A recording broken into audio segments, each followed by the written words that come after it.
Então, meninas, vamos lá. Eu tô sem memória e tô usando o celular do marido e vamos ver se dá para ir até o final. Então, o tema é submissão a Deus e entregar-se a Deus em amor. Eu vou resumir, tá? Que o texto é grande. A palavra de Deus revela a sua natureza, a sua obra e os seus planos.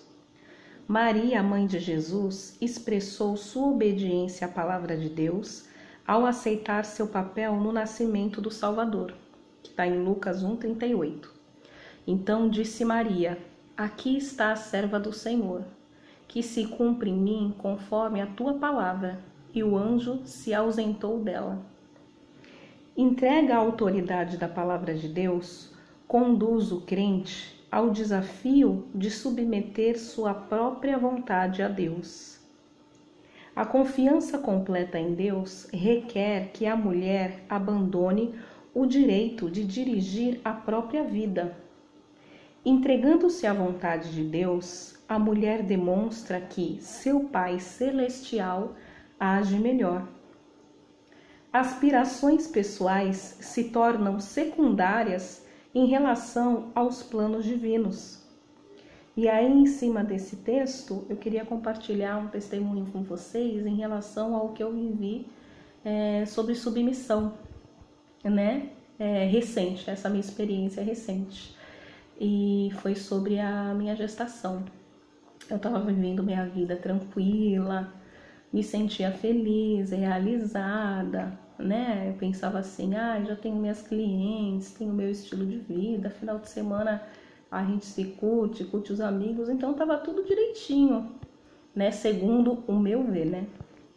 Mas aí a Brígida me convidou para assistir um culto que estaria pregando a Nívia Soares, né? Ela estaria ministrando lá na Bola de Neve, aí ela convidou a gente, aí a gente foi. Chegando lá, foi um culto maravilhoso, sobrenatural, beleza, maravilhoso.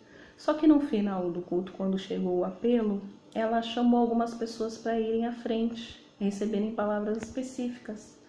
E aí, uma das palavras específicas que Deus tinha falado comigo, ela falou bem claro: eu quero que venha à frente pessoas que têm desejo de ser mãe espiritual, pai espiritual, de ganhar almas para Jesus, enfim. Aí eu me identifiquei com essa palavra e fui lá na frente. Chegando lá na frente, meninas, eu não imaginava. E aí, quando eu pisei o pé lá na frente no altar, ela foi fluindo, né? Deus foi fluindo através da vida dela e ela liberou uma palavra que dizia que Deus ia tornar algumas mulheres ali, algumas pessoas ali, mães, como um sinal do que ele ia fazer. Foi simplesmente isso que ela disse, foi somente essa palavra, eu lembro até hoje.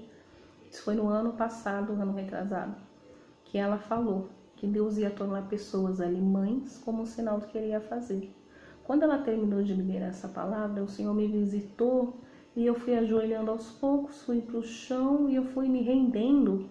E ali Deus teve um particular comigo, mesmo estando no meio de pessoas.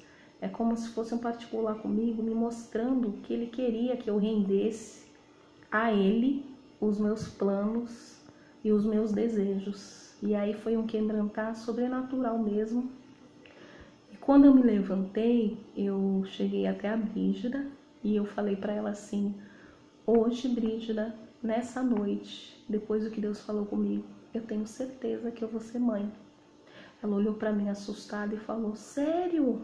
Porque até então eu fugia disso, né? Não queria, falava que era para outras pessoas, isso não era para mim.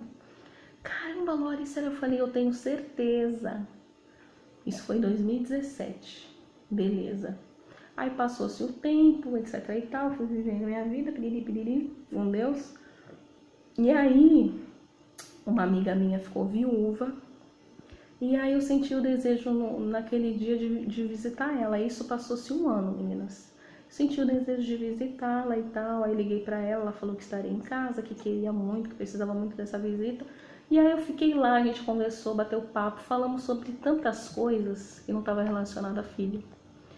Quando eu estava saindo de lá, a irmã dela me encontrou e falou assim: Lorena, vai lá em casa que eu fiz uma sopa tão gostosa. Se você for embora e não passar na minha casa para tomar essa sopa, eu vou ficar chateada. Eu falei, tá bom. Saímos de lá onde eu fui para casa dessa irmã dela tomar sopa. A gente ficou conversando, batendo papo, e pororó, e não falamos sobre filho, não falamos sobre isso. E aí, quando eu tava indo embora, que eu cheguei para ela e falei assim, olha, já tá ficando tarde, eu vou embora, ela me levou até o portão. Só que antes dela abrir a porta, ela me deu um abraço, que eu achei que seria um abraço comum, meninas. Ela me abraçou, segurou um abraço e começou a fazer assim nas minhas costas e falou, Deus está preparando uma surpresa para você, sabia? Eu falei, ah, é? Aí ela me soltou, olhou para minha barriga e falou assim, você tem problema para engravidar? Eu falei, não, que eu saiba não, então se prepare.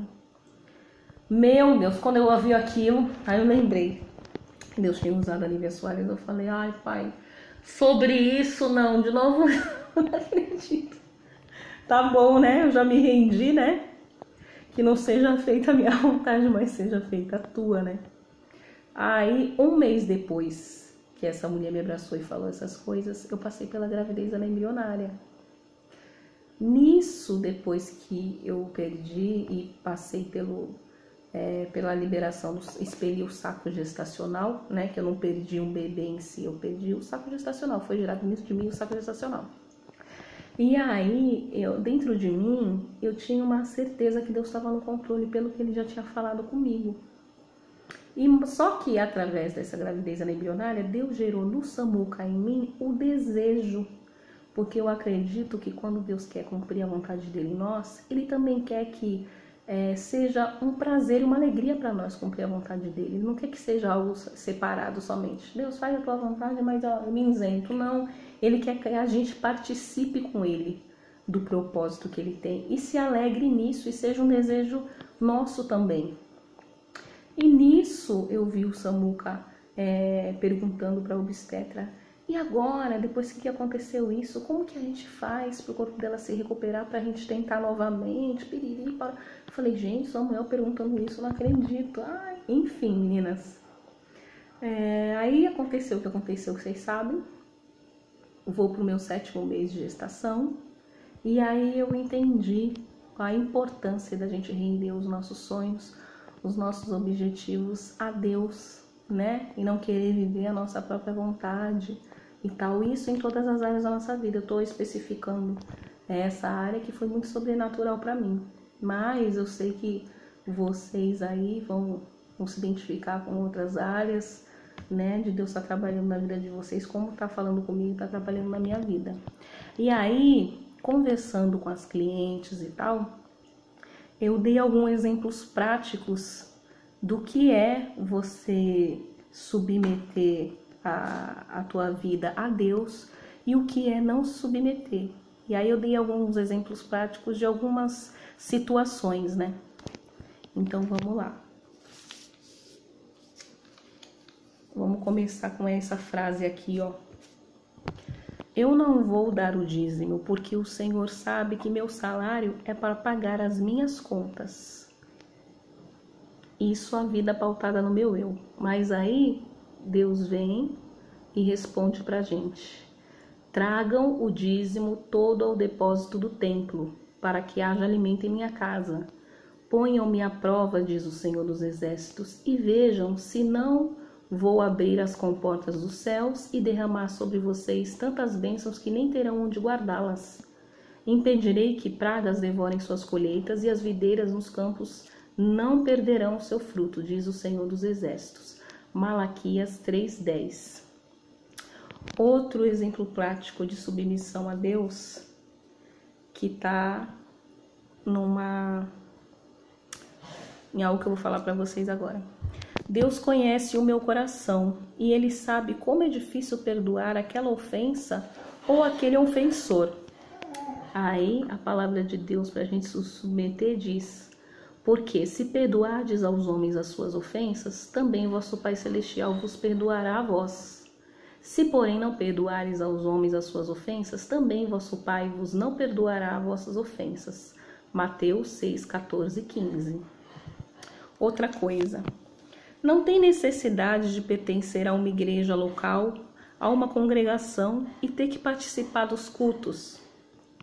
Aí a submissão à palavra diz: não deixando a vossa congregação, como é costume de alguns, antes ademoestando-nos uns aos outros, e tanto mais quanto vedes que se vai aproximando aquele dia.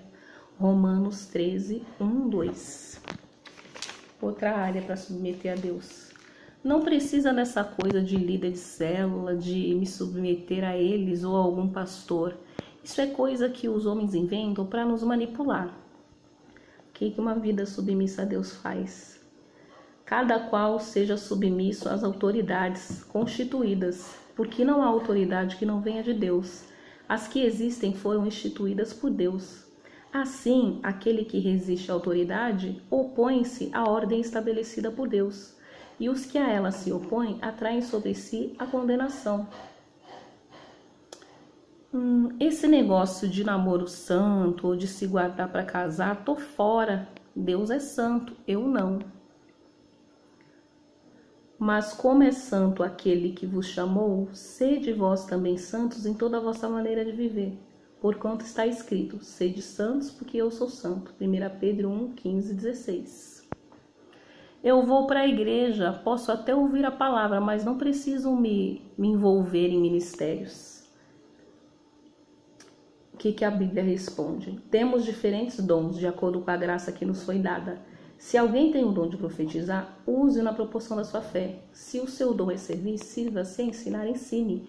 Se é dar ânimo, que assim faça. Se é contribuir, que contribua generosamente. Se é exercer liderança, que a exerça com zelo. Se é mostrar misericórdia, que o faça com alegria. Ser submissa ao marido, tô fora, ninguém manda em mim, não sou capacho de homem. E aí a palavra nos explica em relação a isso. Sujeitai-vos uns aos outros no temor de Cristo. As mulheres sejam submissas a seus maridos como ao Senhor, pois o marido é o chefe da mulher, como Cristo é o chefe da igreja, seu corpo, da qual ele é o Salvador. Coisa chata esse lance de crente não assistir Big Brother, novela da Globo, povo manipulado por pastor. Em Filipenses 4:8. Finalmente, irmãos, tudo que for verdadeiro, tudo que for nobre, tudo que for correto, tudo que for puro, tudo que for amável, tudo que for de boa fama, se houver algo de excelente ou digno de louvor, pensem nessas coisas. Então, são exemplos práticos, né, de como a gente pode submeter a nossa vontade a Deus. E ainda que a gente pense determinadas coisas, aí vem a palavra para nos corrigir, para nos ensinar que o cristão ele precisa viver de acordo com o que a palavra diz, e não com o que o mundo diz ou o que as pessoas dizem. Que esse vídeo possa ter edificado vocês, assim como falou comigo, me edificou, e que eu possa ter conseguido passar todas as informações, porque veio muita coisa na minha cabeça. Eu falei, meu pai, como que eu vou passar tudo isso? Mas eu espero ter conseguido passar, meninas. Beijo e até mais.